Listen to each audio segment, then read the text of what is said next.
আমার ফ্যামিলিও এটা জানে না।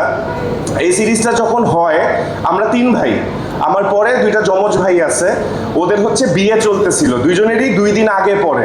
তো একজনের বিয়ে আমি অ্যাটেন্ড করতে পারছি ভিকি ভাইয়াকে বলে অনেক কষ্ট মষ্ট করে, শুটিংটা আমারটা তাড়াতাড়ি শেষ করে। এখন আরেকজনের বিয়ে যেদিন ছিল তার ইমিডিয়েট পরের দিন হচ্ছে গিয়ে আমার খুব ইন্টেন্স কিছু সিন আছে যেখানে আমাকে আসলে খুবই সাইকোলজিক্যালি একটা জায়গা থেকে পারফর্ম করা লাগতো। এখন আমি চিন্তা করলাম যে আমি যদি বিয়েটা খাইতে যাই তাহলে কি হবে, রাতে 2টা 2:30 পর্যন্ত আমরা খুব মাস্তি করব, পরের দিন সকালেই কল টাইম। সো এই যে প্রিপারেশনটা ওই ক্যারেক্টারের, এইটা আমার পক্ষে নেওয়া সম্ভব হইতো না। এবং এটা ভিকি ভাই আপনাকেও আমি বলি নাই, আমি বাসায় একটা মিথ্যা কথা বলছি।